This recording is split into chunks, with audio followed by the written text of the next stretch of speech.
We are live. Hi, Facebook, YouTube, and Instagram. Thanks a lot for joining in. This is a special show under the Life is All Positive banner.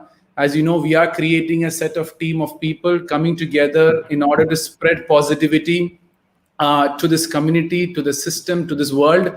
So we are doing a small shows with regards to positivity, with regards to different questions which people have. So this is one show which Dr. Derek has asked to be a part of this, and he told that why don't we have a set of questions from a doctor, and that's how we started the show. So Derek, you want to just introduce yourself, what you do?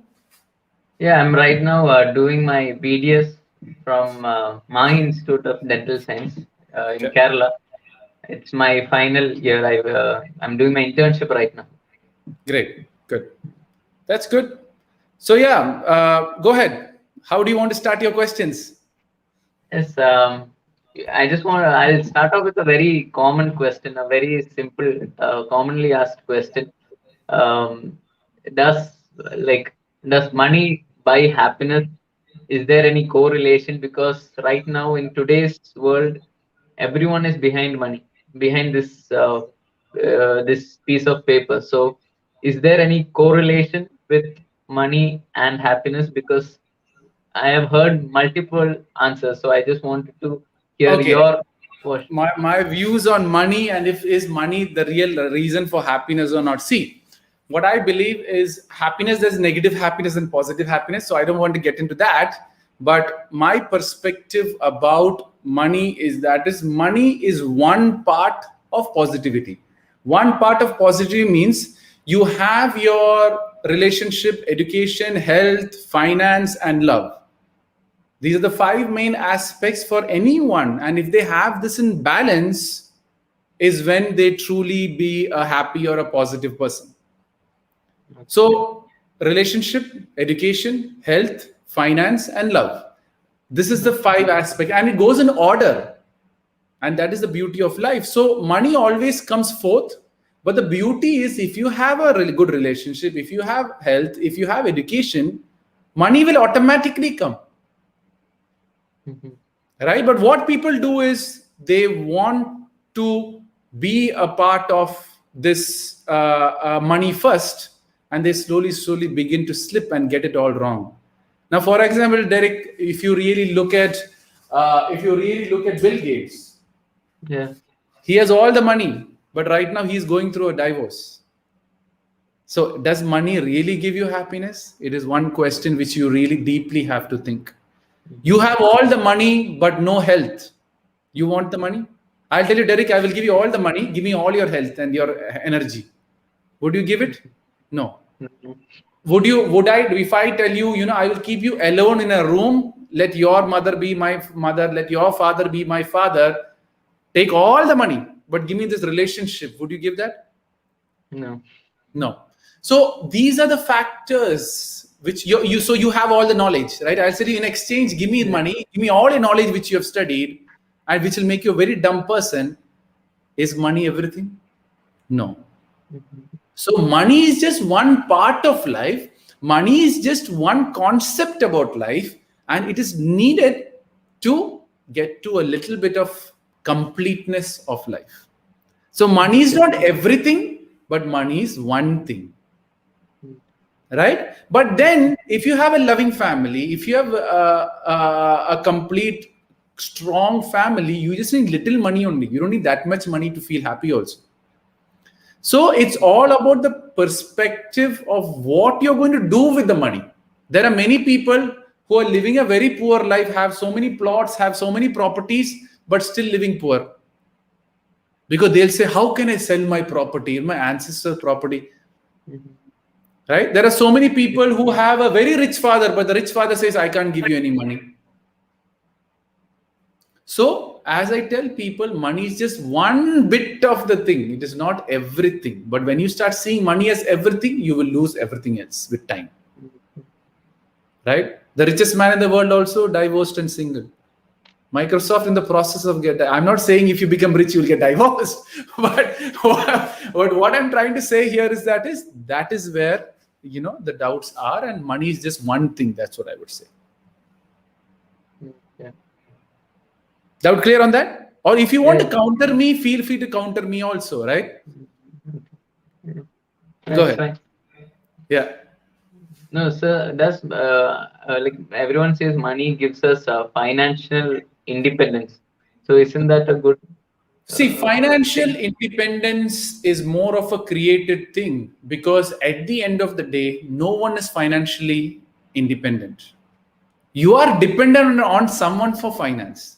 Rich people is dependent on the customers who they are selling. If the customer is not there, they will never be independent. So the whole world is dependent on each other, and as long as the dependency goes, it has to move that way. Now, financial independence is what? You have all the money to buy what you actually need, not what you actually desire. At the end of the day, again, I told you, your parents are living a very happy life in a small hut. You have all the health, you have all the nice food to eat. If you can find happiness in that, you don't need more of the money. But the problem what happens is that is, oh, they have a big home, I also want a big home. Maybe they're living all alone in that big home. I know so many houses which there'll be a 4 bedroom, 5 bedroom, and both the rich people are staying alone. Right? So financial independence is a good thing, and work towards it. And that is one part, so that you have the capacity to make the money as much as you can. You have to work towards it. But the question here is that is, if you're not working towards it, there is a problem. So you have this capacity to make as much as money you can.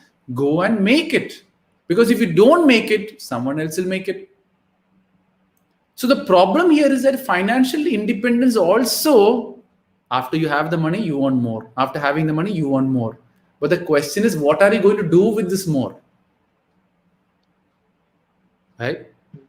Many people have so much properties around. What are they doing? They're still living in the small home only. It is just a sense of feeling that, oh, I have this property. Oh, I have this home. Right? But is it money?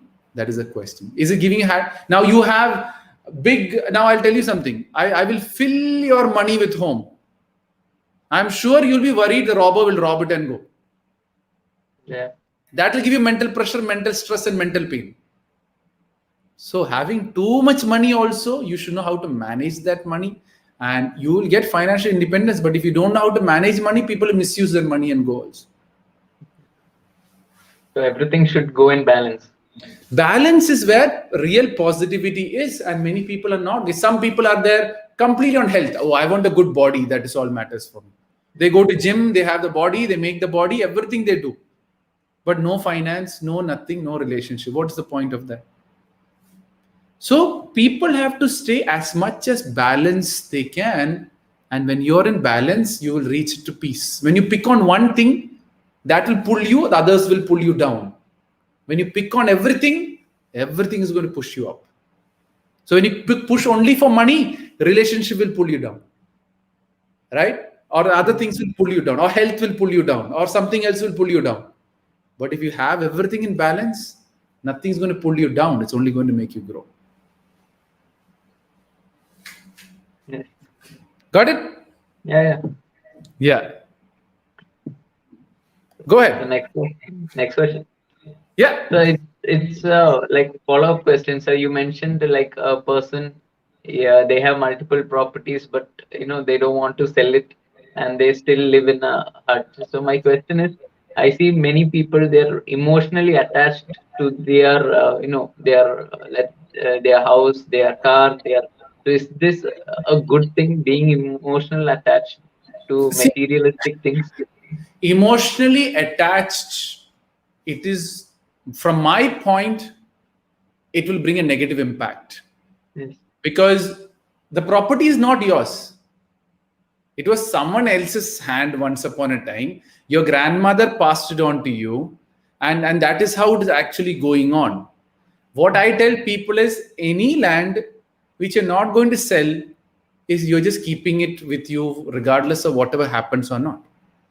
So it is, I'm not saying that you should not be emotionally attached to the land. If you have a land, you have to respect it and take care of the land. Taking care of the land is good. But having attachment to the land, saying that this is my land, after you die, it is going to move to someone else's land. Right? Now, car also. When you buy a brand new car, oh, so cleaning every day, wiping every day, driving it very carefully. First, one scratch comes, then all rash driving. One scratch came, no, everything is over. When you buy the first pen, so much love to the pen. Oh, my favorite pen, always in the pocket. One day it will fall, one day a mark comes, all your emotional attachment will go. So what we do is we tend to emotionally attach with a lot of things, but what you don't understand is that is it changing you in the process of being a better man or a horrible man?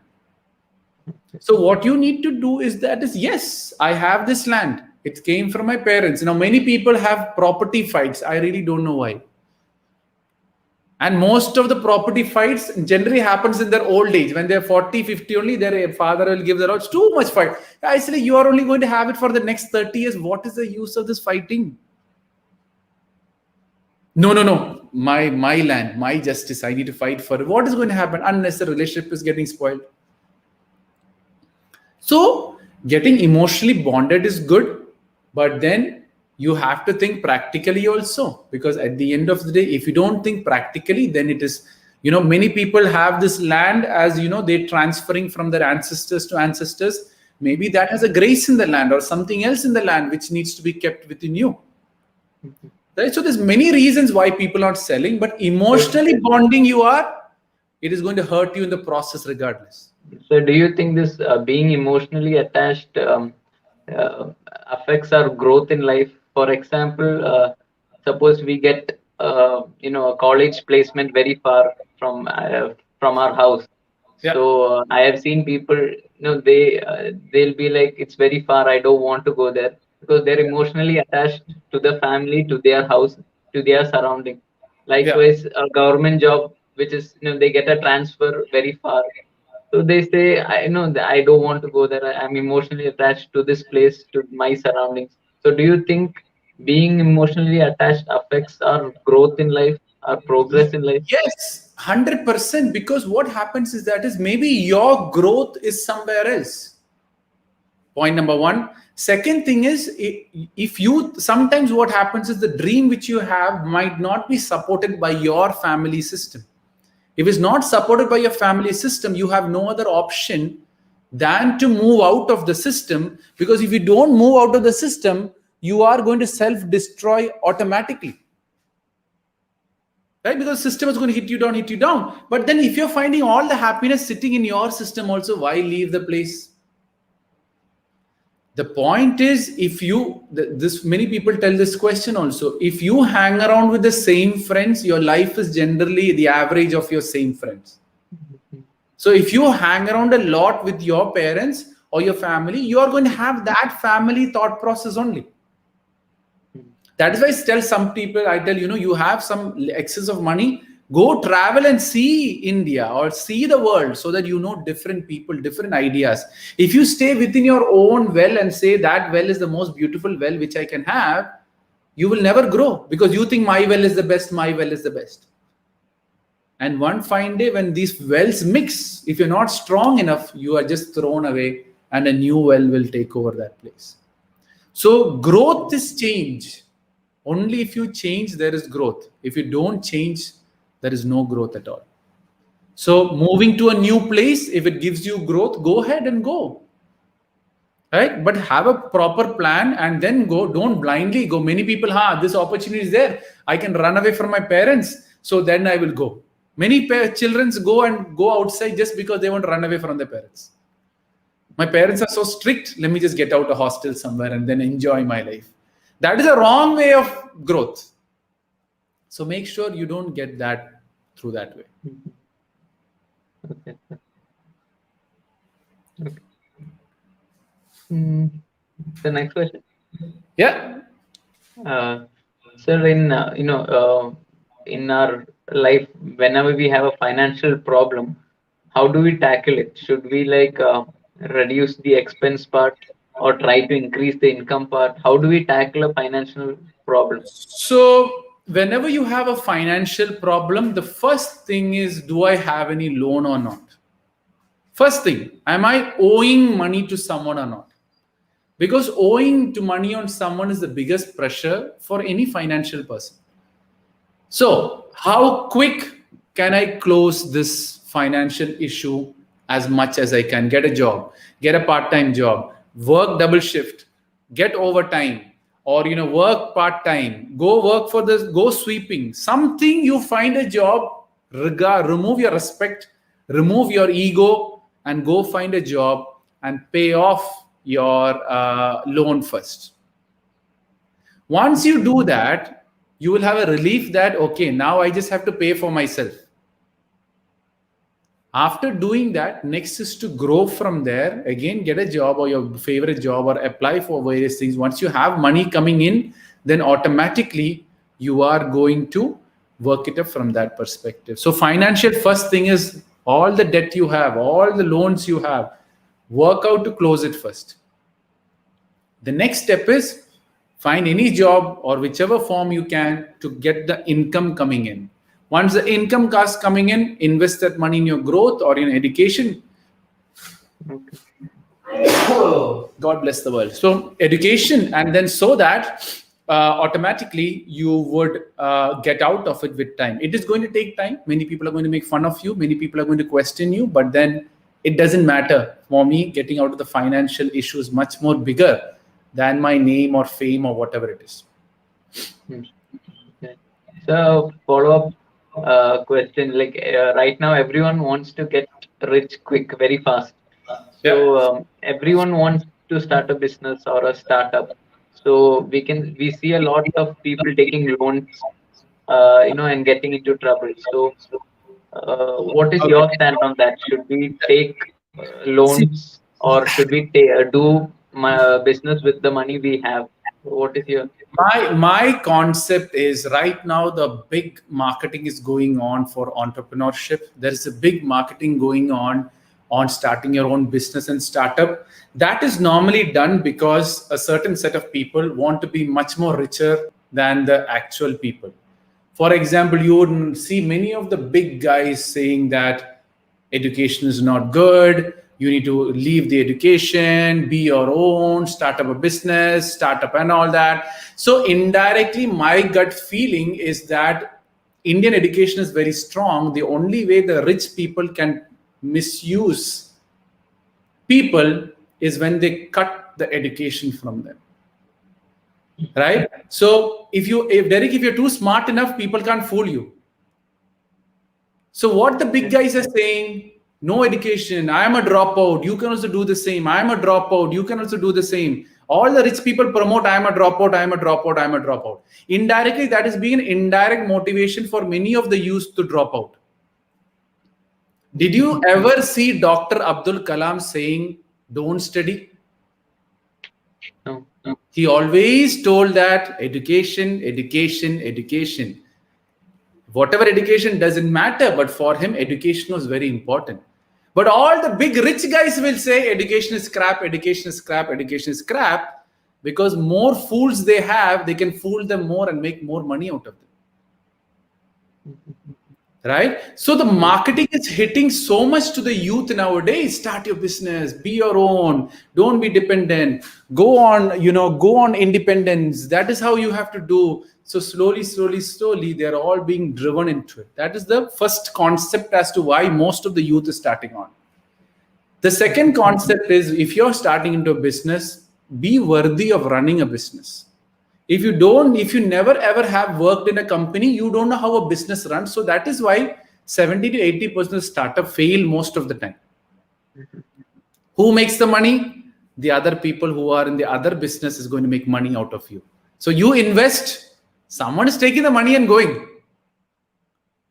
So first thing for any youth, I would say go and work in a company so you know how a company runs.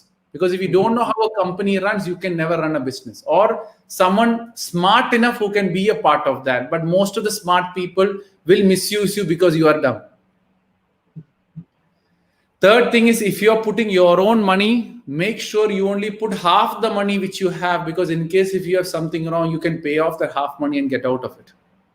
So if you want to go and take a loan from a bank for 1 lakh, make sure you have 1 lakh, keep that in your savings, and go take the 1 lakh from a bank and see if you can multiply it with the interest and pay off the interest on time. In case if you can't pay, at least you have the 1 lakh to pay off and get out of it completely. When you're trying something, for example, Derek, you know how to swim? Yeah. So when you're going for swimming first time, do you directly go and dive with all the things in there? You will take one step, feel the water. Is it cold or hot? Slowly you will look other people how they're doing. Maybe you will go with a trainer and swim for some time. Then only you will learn swimming, no? Same thing as business only. It is nothing new. When you're learning something new, make sure you work it from that perspective. Do you know any zero investment business which we can do? Like, See, because every business will need an investment, because at the end of the day, to generate money, you need money. Right? So at the end of the day, business is either service or a product. Either you got to create the product or you got to create the service. Like, for example, you're getting into the doctor side of things. You have the doctor's capacity. With that you can start your own business, or you can start your own clinic. When you have your own clinic, if you're doing very well, you can appoint another doctor in your clinic and share it to yours. See, everyone have a capacity within their own. Use your education to create a business. Don't go on for the shortcut money. There's many shortcut ideas. 80% people fall into scam going into shortcuts. Most people fall into scam because they want shortcuts in life. Quick money, fast money. There is no fast money. You work hard, you will get money. Right? Should we know everything about the business we start, or just a general overview is enough? So first thing is, what you need to do is you need to explore what is there a product or is there a need? A business, if you're starting, you should know who my customer is. If you don't know who your customer is, you thinking the product is good is not going to help anyone. So the first perspective is, do I need the book or do I need the information, and what all information do I need so that I don't fall into any trap? Because that information is not there, people misuse you. But better than that is to go and work in an organization so that you know how the business and people run, and that is getting much more prepared. Everyone is doing studies, they have a free time, they can go and work for free also. Go and work for free in any business. I'm willing to work for free. Would you appoint me? Go for every interview and say that I'm willing for working for free. Would you give me an opportunity? Who wouldn't give you an opportunity willing to work for free? So before getting into the business, you should know how a business runs. You should know what people are. You don't know how people cheat. How do I trust? What is there in me? And when you start seeing from that perspective, automatically the clarity will come, and then and take small steps. Everyone wants this grow rich formula. When you want faster things, the risk is also bigger. So what we do, small step. Okay, I have this product. Can I sell this? And then slowly move to a business and slowly grow. And with time, you'll make that impact. Okay. So other than keeping money aside, what are the other, let's say, top 5 things needed to start a business or to run a business? To start a business, first thing after money is you need an idea, right? Because if you don't have an idea, you can't have a business. The second thing, idea means what problem I'm solving about the world or for the world. If there is 2 ways you can utilize this idea. One is have such a big idea where the rich people will pay you 1 lakh, 1 crore, and you can make 10 crore or whatever crore out of it and make one big deal, and your life is set. Other way is charge 2 rupees to 2 crore people and make 1 crore out of it, and 1 crore of the cost of the product. So you got to understand is what type of product is mine. Can I scale it in this way? or can I work it from that perspective? So it is one small product making a big impact on 1 million or 1 crore people, or is one big product making impact to the richest man in the world, so he gives you 1 crore easily. The third thing is what I say is about the business plan. What is going to happen in future? If I invest this much money, how I'm going to get the return? Who my customer is? Will my customer work it from that perspective? Who's working it on? Who are the people? Who's my team member? So you should have a proper business plan. Once that is done, go and ask people, will you buy my product? Go ask your mother, I'm buying, will you buy the product? Go ask uncle, aunties, will you buy the product? Ask your friends, will you buy the product? If the answer is yes, first product, go and sell them. You only told you'll buy, no, sell. And when you start selling, get feedback from them. With the feedback, you start changing. And then you get into the business side of things. And that is how you slowly get into it. Did I say 5 points? Yeah. You're muted, Derek. You're muted. You muted your mic. Yeah. Okay. Can you hear me now? Yes. Yes. I've seen many businesses, they get successful, but after a few years they they fall off. So how do we remain successful? Like, how do we keep the determination going until the end? How do we keep the graph going up? Because we see they sell the product, they get rich. After that, it all crumbles down. So that is the reason is the values behind the business. So values behind the business is, are you starting the business from a fair perspective? Are you running the business from the ethical way? Are you running the business through the not too much of greed? Because what happens is that when you're in greed, you'll go make some mistake. When you're growing, you forget the people who supported you, the business will break. So there's many reasons, but generally why it falls apart is the values change. The Derek who started the business is not the Derek who starts making money. If that changes, the money will go. So maybe some changes have happened in their family. Maybe some changes have destroyed the thought process, due to which slowly with time the things begin to change at the end of the day. Right. So the business. You're telling that we should always remember why we started, and Yes, the same values. That is why you got the growth. But after getting the growth, smart people say, hey, make more money, make more profit. Why you're it? My value? No. Go greedy. Then you do something, and then something wrong happens, and then it can't work it out. Got it? Yeah. So, then my next question is, you spoke about education. Like, education, we should not drop out. Education is important. Now, after school, we take a degree. So my question is, should we see? I still see people at the age of 40 studying, taking degrees, especially in the medical field. We take a lot of degrees. Like, we keep on studying. So, do you prefer taking one degree and using it to its maximum, or taking multiple degrees and keep on studying? So what is your it depends on the profession and the requirement of the profession, right? For example, if you have to grow, you need 2 degrees. You need to take the 2 degrees so that you reach to that growth. The other concept, Derek, what you don't understand is a 10th grade students have a different energy of thought process. A 12th have a different thing. An MBA have a different thing. An MBBS student have a different thought process. A specialized person have a different thought process. So when you're having a certificate, it is not only studies, it is the energy also of that capacity of your mind also grows.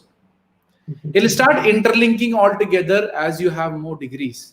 So, but then if many people take degrees to show people that I have the degree. If that is the reason you're doing, then there's no value for the education. True education is what education you can impart to the world is real true education. And the more you impart to the world, more you gain knowledge, because your knowledge will start circulating from the environment back to you. right? There are many people who have so much degrees but no money. Then the point is, what's the use of all the degrees? Just to tell the world and you are all saying, I have all the certificates. What's the big point, right? But then if people are taking a lot of degrees and making up degrees and they are doing well in the career, then you also have to do it. But at the end of the day, money is where specialization is. The more you specialize in one topic, the more your value increases. More, see now, for example, Derek, who gets paid more, general doctor or specialized doctor? Specialized doctor. So when you are general, it's a general pay. When you have one certificate, you are general. When you have two certificate, you next level. So you can pay more and you can get more. And that is because of the knowledge of the second certificate. Got it? So learning should never stop. That's what I tell people. Learning, keep learning till you die, because learning gives you a lot of things in life. But don't be too much into the knowledge that you forget. Again, relationship, education, health, finance, and love. That should be in balance, because if that is not in balance, then you're asking for trouble. Okay. So next question. What are the, like, I'm sure the Indian, what do you say, education system in our school life, they don't teach us everything Yep. what we need in life. So according to your experiences, what are the like top 5 things that school didn't teach you, from Okay. that you learned from your life? The problem, what I have seen in this world, is Indian education is beautifully designed. That's what I believe. Right? Indian education is so very well done, so properly worked out, that technically you will do well if you follow the Indian education. The problem with Indian education mainly is because when parents start involving in the process of a decision which a children needs to make. For example, Indian education, what they do, they teach you everything so you have the wisdom to filter out which is good for you and not. Many students ask me this question, sir, why we have to study everything? I'm good at mathematics, why I only can't learn mathematics? What I tell is, only if you learn physics, you will know if you can do physics, if you're better. So if you know if you're good at something, you should know about everything. Only then you will know which you're best at. So the Indian education teaches in such a way that it trains you to become an individual which actually supports you to remove things which I don't need because I know about it. So there's no confusion.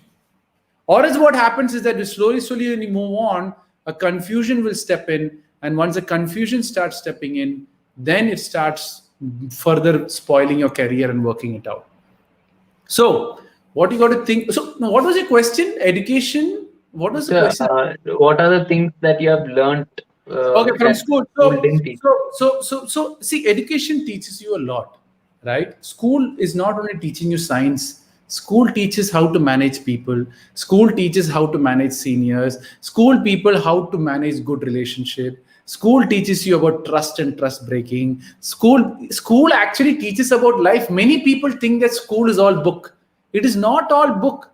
It is you getting prepared for the working environment. You getting prepared for the, see, for example, there's competition of who's getting higher marks. There is a competition of who's going to get promotion or not. So many people think that education is all book. No, if the child is given the right concept, what to study from school, which is the parents' duty to do, then even the children also will do well. But what happens in most of the time is parents also tell children, go and get marks. That is what is most important. So when that is the focus, you keep telling your children, go get marks, go get marks, go get marks, go get marks. What happens there is, they are only being told to go get marks. How are they going to learn anything else? Does any parents ask, what did you learn from your teacher today? What do you learn from your friends today? Who's doing this? Is there any creative thing going on in a college? Did you ever try out athletics or running or sports? Are these questions asked by parents? No. Then how can children learn from it? How can children understand it? How can the children even look into it? So the thing is, there is lots you're studying in school, and there is unbelievable things you're studying in school. But most of the children are told, go get marks, go get marks, go get marks. So they only study for that and leave the school from everything else. So school teaches you everything. Human beings teaches you everything. School is an environment which creates you and teaches you so many things. But then, how many of you are telling the children that? Is the question which you need to think about. Got it? Okay. Yeah. So, follow you. So, as you said, we learn a lot through, in our school life. So, my next question is, are having, previous relationships a positive thing? Because, one side people say that, we have to learn, commit mistakes, then learn from mistakes, so that after Yeah. marriage we don't do that. But, other side, some people say we should put our guard up and, do the commit the mistakes after marriage. So don't you think that from the previous relationships we learn a lot and we can grow in life? What is your? You mean relation, boyfriend girlfriend relationship you're talking about? Yeah. Okay. So see, there's two sides of the thing. Learning happens at a different age. You have a different set of learning, and at a different set of learning and at a different age, your understanding of that is also different. For example, a 10th grade understands a relationship differently. A 12th grade understands a relationship differently. A 30 or a 40-year-old understands relationship differently.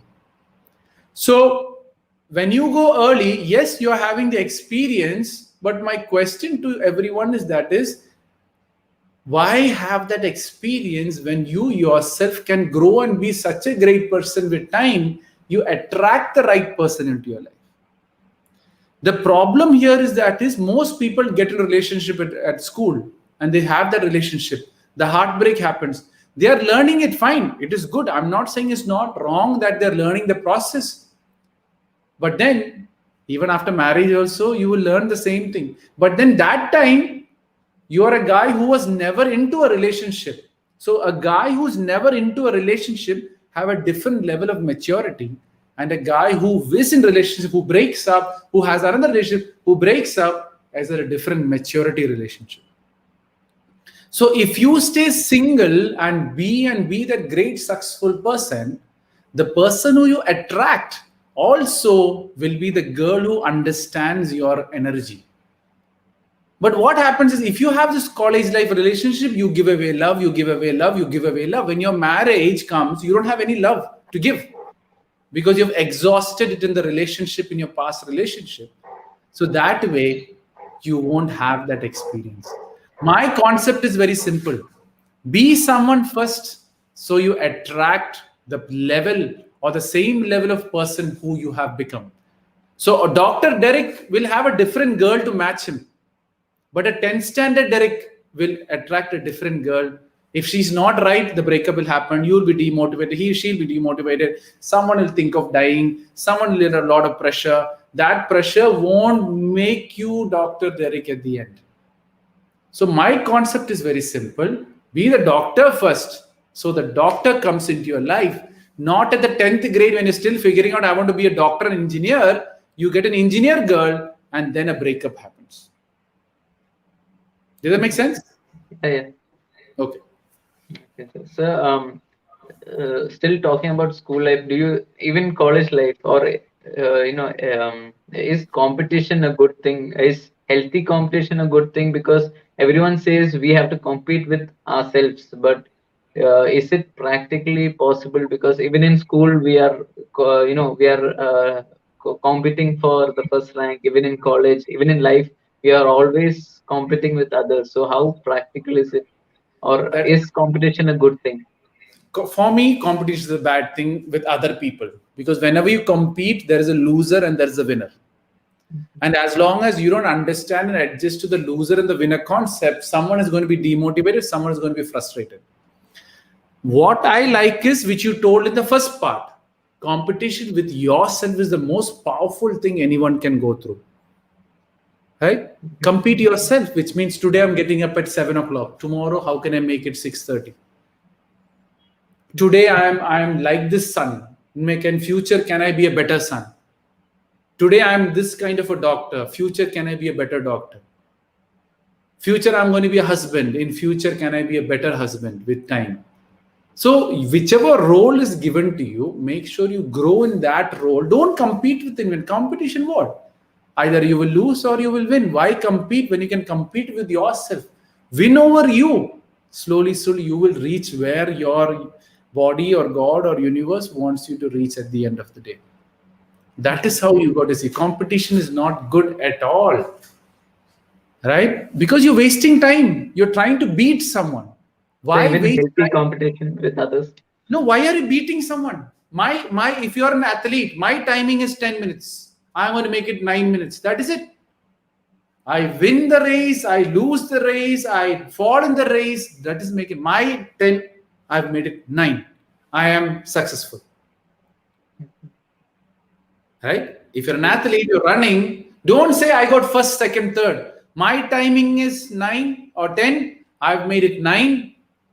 In my eyes, I am successful. I won the competition with me.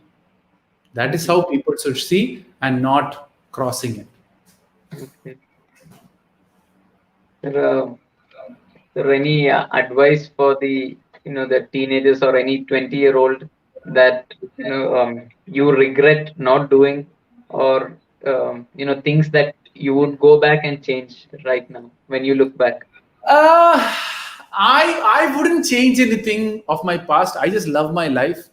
Every experience which I had in my life, I've learned a lot. So I would never say I want to go back and change. The only thing I want, it's not regret at all, but I've obviously learned is like I didn't study for 3 years, which is from my bachelor's to my MBA. I took a 3 years gap. Maybe that could be. So I tell everyone is that keep studying. Even though you get your first job, keep studying. Only then the promotion will work. Right? Many people are staying in the same job expecting the company to promote you. They are never going to promote you if you're doing the same thing again and again. So keep studying as much as you can. And not only education career wise, study in relationships, study in finance, study in health also, so that it brings that balance into your life. Because if there's no balance, there's no positivity at all. So another question, like the current scenario, all of us study. I'm talking people in from India. All of us study in India, and then afterwards we fly out abroad or in the Gulf or European countries to settle there. So do you think it is like an injustice to our homeland, or do you think Okay. um, You're asking a guy who has spent all his life outside his homeland, but how to see the point here is that is first of all, don't see the whole world as the border of India and everything outside. Why don't you see the whole world as one country? Right? The problem happens is when you see India as India, UAE as UAE, Bahrain as Bahrain. That is where the problem is. I'm here serving my country or serving the world in the best possible way, and that is all matters. No, It sir. is I'm talking like because I'm a doctor. People say you studied from India, so you have to serve the people of India. So why do you have to go outside and serve other good, people? That is my very good question. Derek, I have spent my whole life in the UAE, and all my sessions I'm doing for my Indian brothers and sisters at the end. So don't think that you can't serve the world sitting outside India. Sometimes I feel you can serve India much more better when you're standing outside India. Right? So if you have a great opportunity to go out and make an impact in your life, go ahead and do it. It's not that every second I have to serve. You go be someone and then go serve your country. That's also the same thing. No. Why serve right now only? It doesn't say anywhere. Are you serving or not? Is the question. And if you want to serve, it's why now? Now you're creating a career. Now why go serve and spoil your growth? If you have the capacity to make more money outside, Go make more money outside. And obviously, you being in India, your family is in India, you will send money in India, you are serving that people at the end of the day. So don't get bounded by borders, don't get bounded by Indian and non-Indian. Be bounded by humanity, and there is a human you can serve anywhere, everywhere at the end of the day. When you start seeing from that point of view, you are no more bonded by the borders. That is how doctors should think.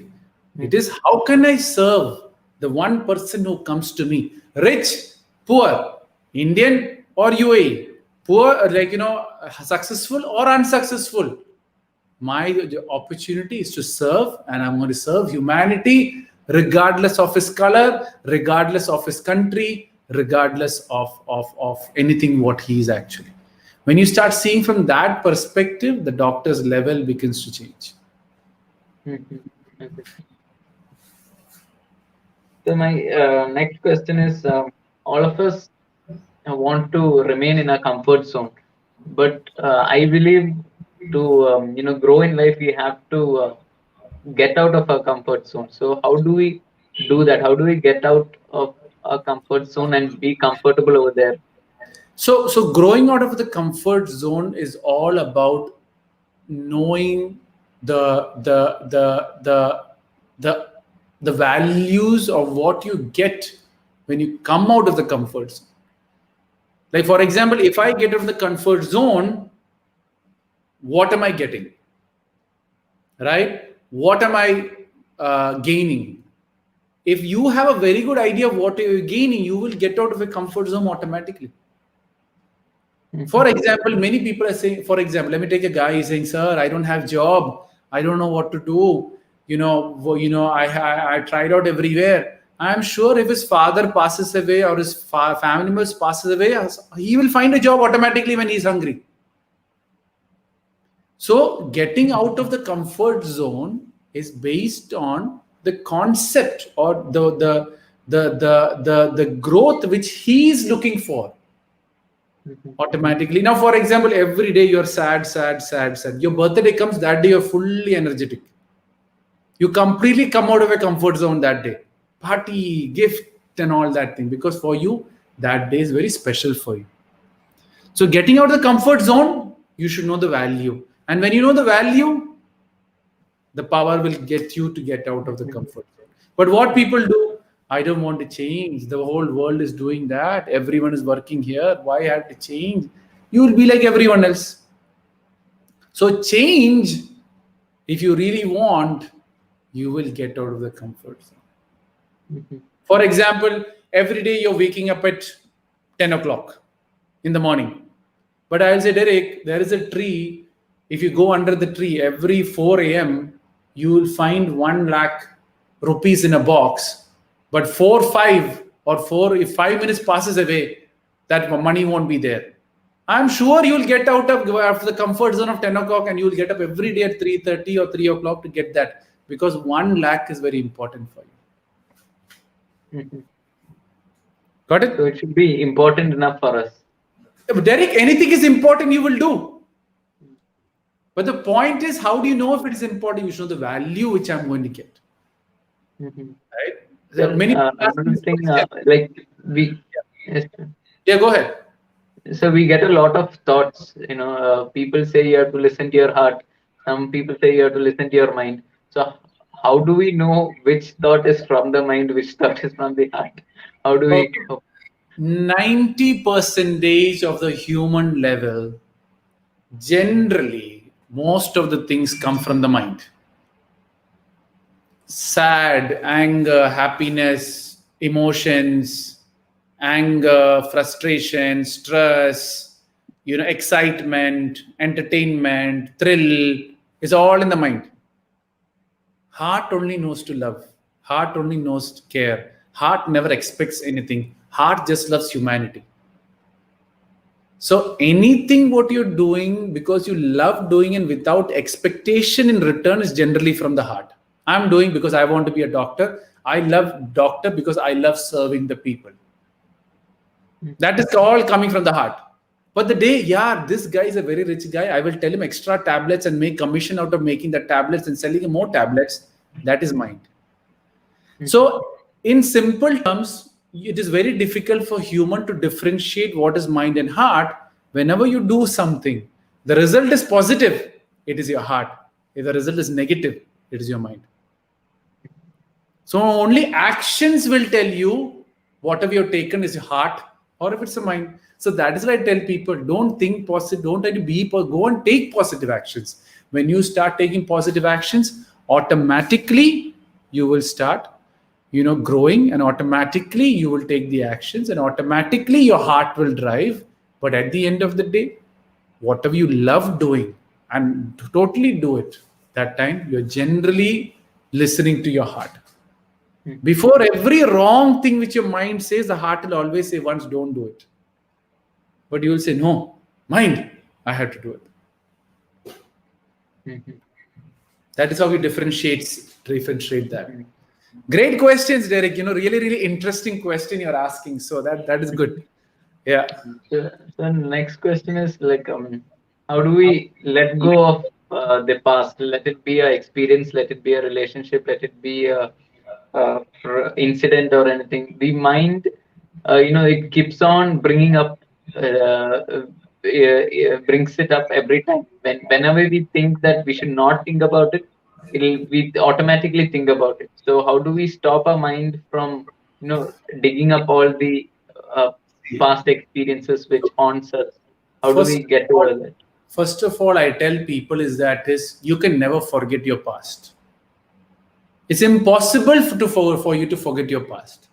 The only option which you can do is, the best thing is accept your past and forgive the people and the situation as a learning experience that they have given you to be that Derek, which is Derek right now. If Derek didn't have that experience, you wouldn't be what you are right now. So be thankful to them, forgive them, and win over them.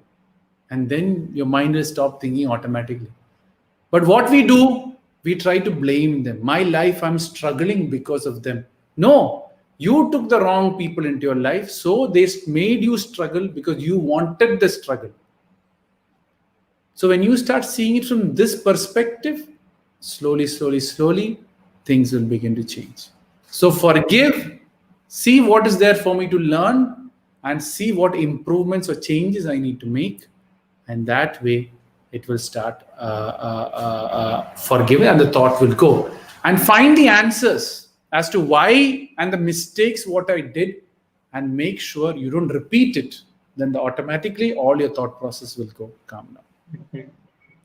Okay, sir. So are you do you believe in destiny or fate? Because I see a lot of people saying, this is my fate. I can't change it. I'm suffering because this is my destiny, or because I see a lot of people associating it with the with religion or culture or tradition. So they say, no, this is my fate. I'm meant to suffer.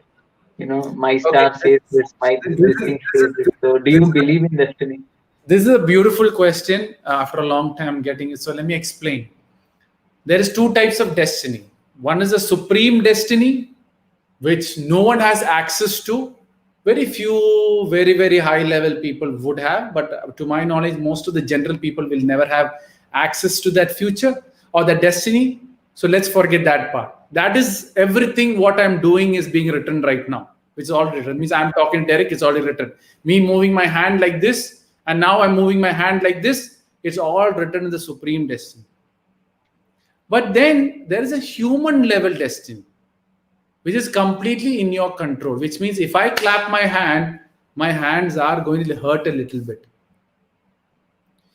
Why people give an excuse to destiny is it is to win over the guilt which they have of not doing which they are supposed to do.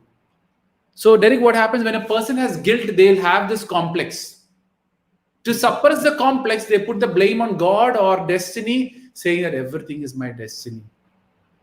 You can change your destiny completely. For example, there is fire, in front of you. You put your hand in fire. That is a choice which you took. And the hand burns, and you're telling my hand that destiny? Right? So many people, what they're doing, now for example, okay, let me give you a personal question. Do you drink the soft drinks? Yeah. Is it good for health or bad for health? Bad for it. Who's creating destiny? See, this is a simple question. So whenever people talk about destiny, I give them this simple question. You know it is wrong. You know it is unhealthy. Still you're going and doing it. And when your health hits, you will say it's destiny. So willful ignorance leads to a guilt. And to suppress that guilt, you go and blame it to the destiny. I think the Colas example is the best example to make you understand. Right? So many small things we are doing as mistakes, many small things we are doing, wantingly, unknowingly, slowly hitting on our future. When it hits, and when you don't know why, you blame it to the destiny. But if you go back into your life and see the mistakes what I've done, you correct that mistakes, the destiny will change also. For example, you drank soft drinks, suddenly something happened. I don't know what's going to happen. Then you start drinking fruit juice, water. The destiny will change also. So you want to drink water now or lots of water later? That is a choice which we have to make based on the common sense. So we write our own destiny, the human destiny. We completely write our destiny, but then there is a supreme destiny. Don't bother about it. At the end of the day, if you do your best, that is all matters in the life. So you keep doing your best. Right? So people always tell me, sir, everything destiny. I said, did you, like for example, many children ask me, sir, I studied a lot, but I only got 60%. Sir, that is my destiny. Right? I said, did you study 100%? No, sir, I studied only 80%. Oh, you only studied 80% and you got 60 marks and you blame it to destiny. If you have studied 100% and you got 90, then I can say it is destiny. Okay, 10 marks, the teacher's not in the mood, gave it to you. If you want 100 marks, go study 110. So you get 100. 110 means outside the topic, outside the syllabus. You will get 100. But are you wanting to do it? No, you're okay with 90. You're okay with 60 to blame the destiny. Okay. Got it? Yeah. So, do you think that we become who we are based on the exposure we get? Because people say, there's a saying, "Show me your friends, I'll tell you your future." So, do you agree with that? Is it important to surround ourselves with positive people, or See, is it just we should be positive? First point is we should be positive. If you know how to be positive, it doesn't matter. Anyone around you can't even come close to you, or they won't come to you in the first place. Like for me, this is just my belief. When you go so positive, negative people won't come to you. Right? That is one side. You become so. Many girls ask me this question: is that, sir, my in-laws are very horrible, and I think they are not working it out well. There is some big problem. I said, like, you become so good daughter-in-law, you become the best daughter. Two things will happen: either your husband is going to get some other job outside the home, and he will move. You will also move, or your in-laws are going to die or move on somewhere else, and you will get them out of it. So the question here is, you become so positive that either you will be moved out or the surroundings will leave you. So, do you think the surroundings influence us? Yes. Make us who we are? If you constantly hang around with friends who drinks alcohol, you will also drink alcohol. Or if you constantly hang around with friends because they talk smoking, you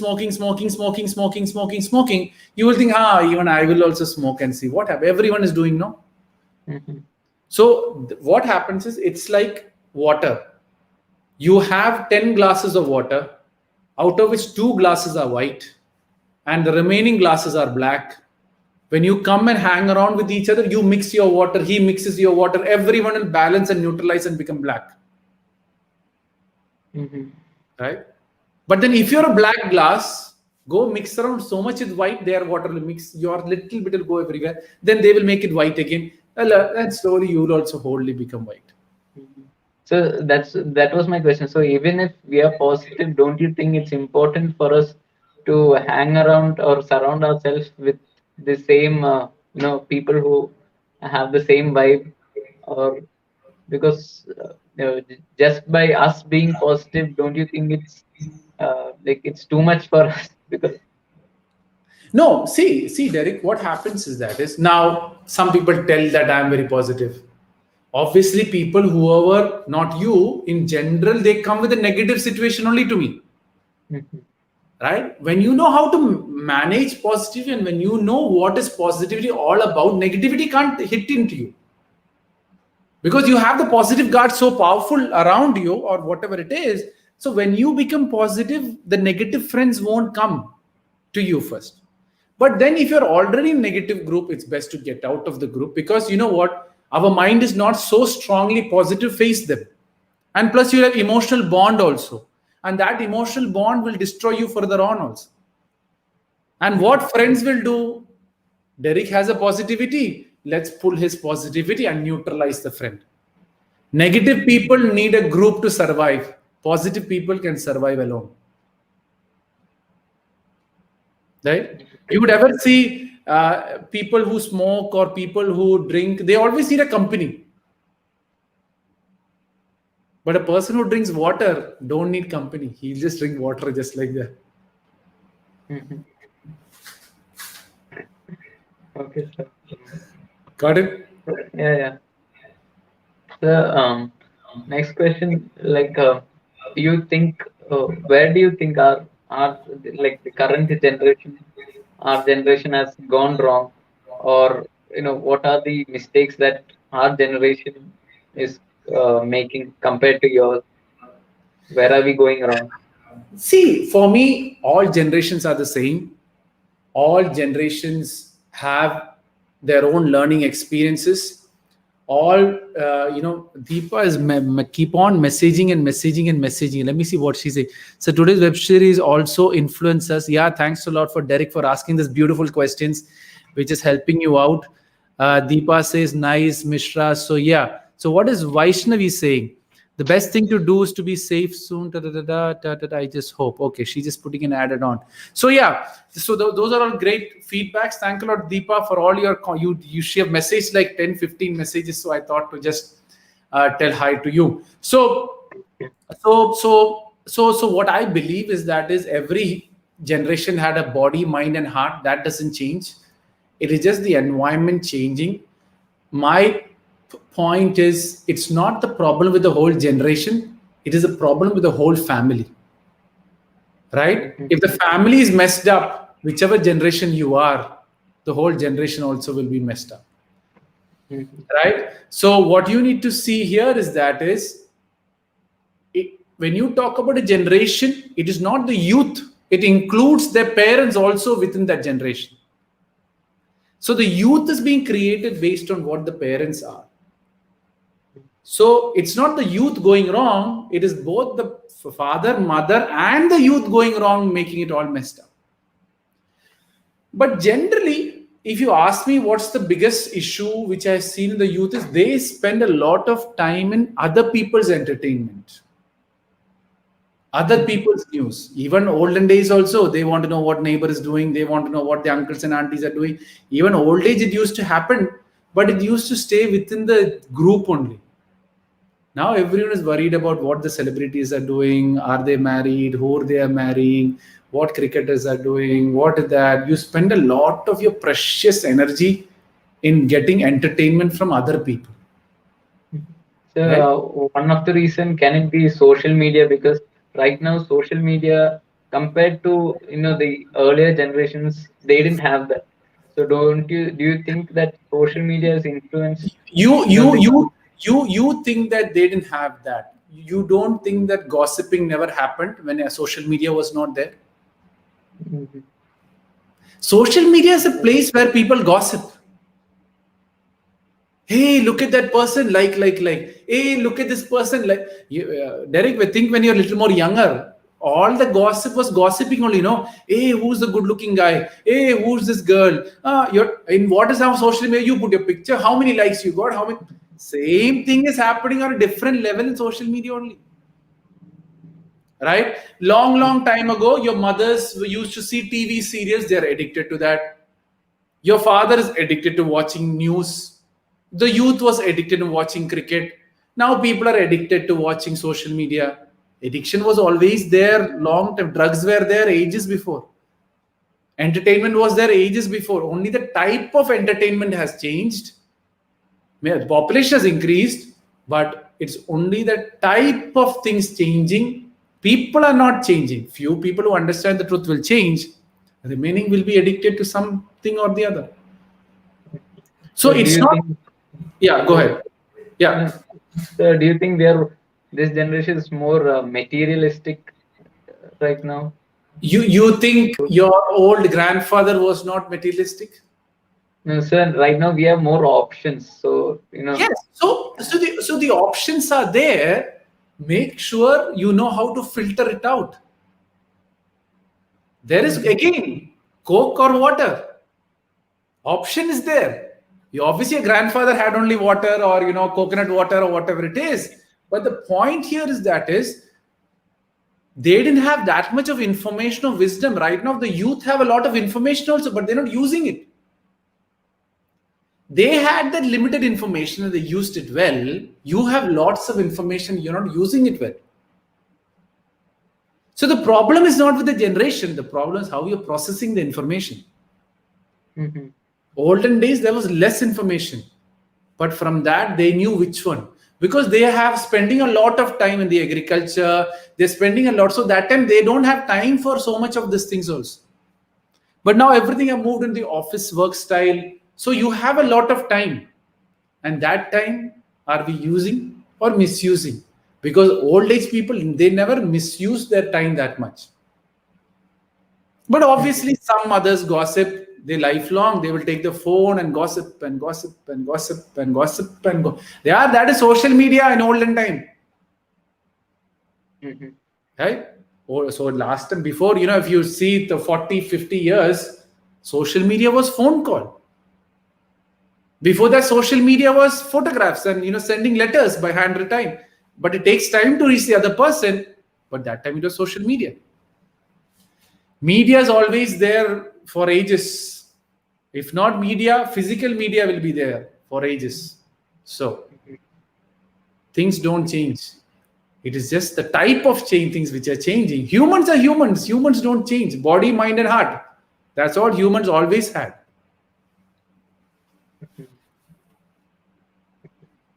Sir, what is your life is all positive? What is your inspiration and who's your inspiration? Do you have a mentor or do you like someone who you have looked up to in life? See, initially when I started all this, I used to look up to various, motivational speakers to understand, what they're doing and how they're doing. But I never took anyone as my idol. It is just a learning experience for me. So I was just learning from them as to what they're doing right and what they're doing wrong. But right now, my idol or my motivation is people like you asking me this question. So right now for this show, my inspiration is Derek for asking this beautiful questions, which is now Deepa still sitting online. She's getting all her answers. So indirectly, Derek is asking the question. It inspires me to answer. I answer it. That inspires Deepa. If you really look at it, we are having a cycle of inspiration which is going on. So the more people ask me question, the more I get motivated. So the more I get motivated, the more answers I give, that impacts further on, and that circle begins to bring out, right? As you know, I do everything as a giving back to the community. For me, there's nothing in it, but there's everything for the people who's asking questions, and my job is to do that. I'll keep doing it. So from an ideal perspective, I don't have anyone. All I know is the concept of life is all positive. That's what I'm holding on to. And that holding on will mentor me or guide me in whichever process it has to go.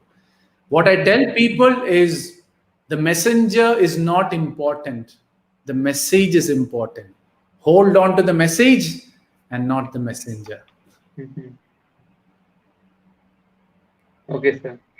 So, my next question is like about people. Right now, people are saying that EQ is important, or emotional quotient, or emotional intelligence.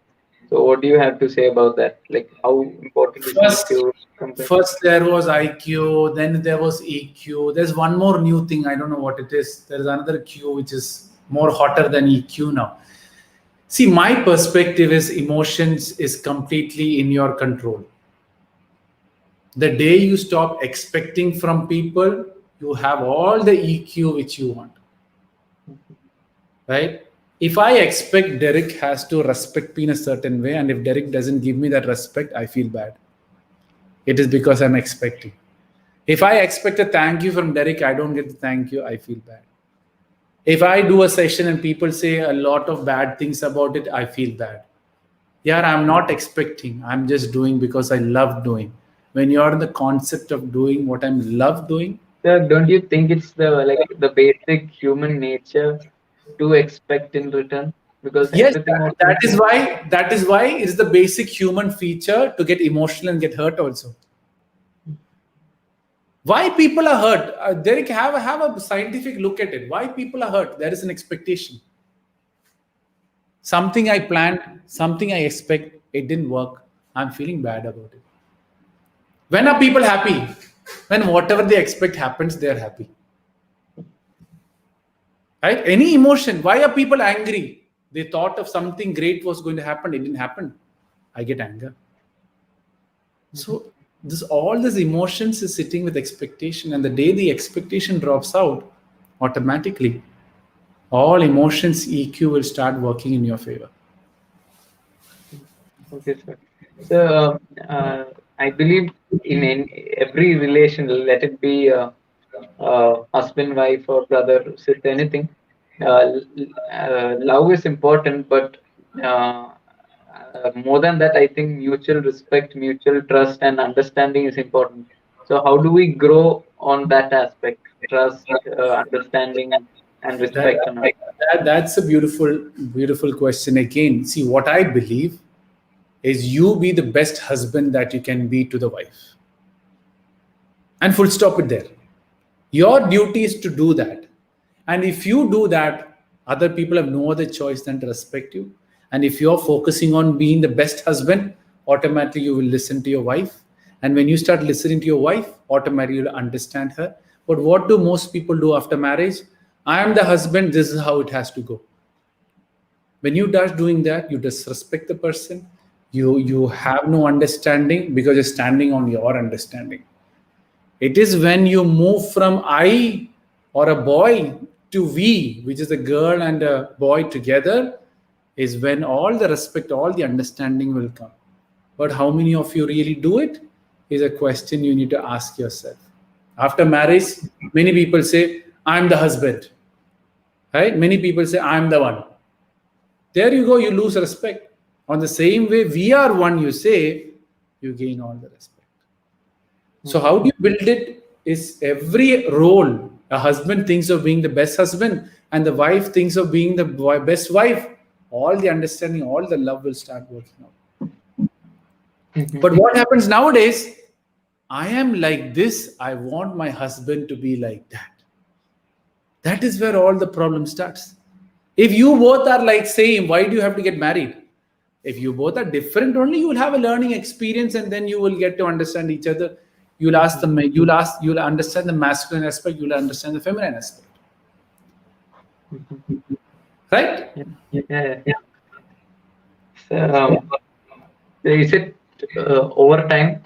Should No, we? it's fine. I can go on as long as a question. How many more questions you have? So nothing like that. I've just highlighted few words. That's Few words. Okay, no, if you have more questions, ask, or we can do a part two of the show where you can ask more so, questions.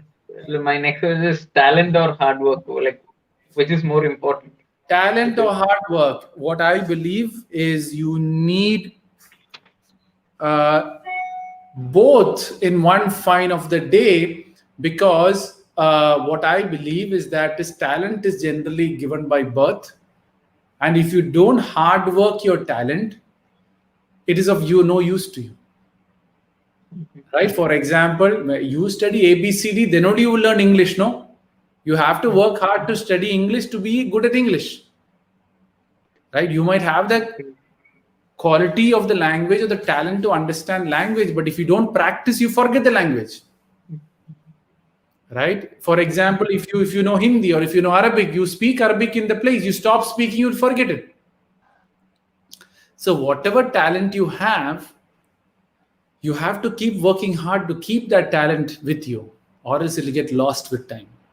That is point number one. Hard work is always important regardless of whatever you do, but make sure you have a little bit of smart work which comprises hard work also. So if you have that balance, it's always better. My last question, according to you, like, what is the ultimate goal of life? What is the purpose of our life right here?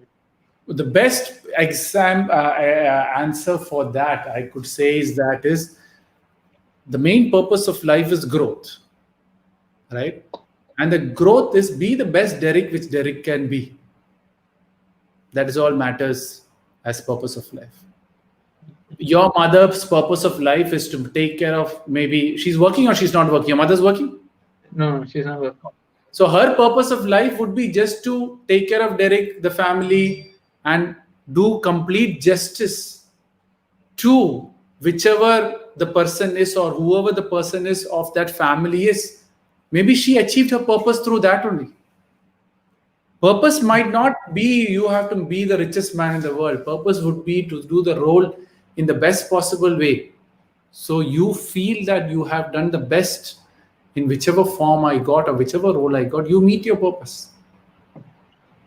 People think a purpose of life is being the richest man or having a status. Nothing like that. Purpose is being the best Derek which Derek can be. You are achieving your purpose with time. If you achieved it, you will only know when you're close to die. And you look back on all your past and realize, okay, I've done justice to my life. You have achieved. You didn't do justice to your life, you didn't achieve your purpose of life. Okay.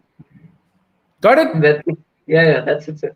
That's it. So yeah, I hope everyone enjoyed the show. It was after a long time I got some serious question to reply. Mostly people ask me general question about overthinking or exam issues or all that.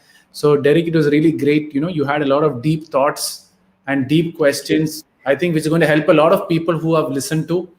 I hope the world has benefited from that perspective. Even though obviously we are sure Deepa Mishra understood everything.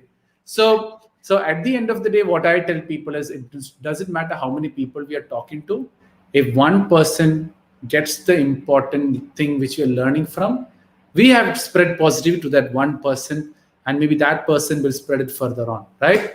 So thank you, Derek, for all this part of it, your precious time to ask all these questions.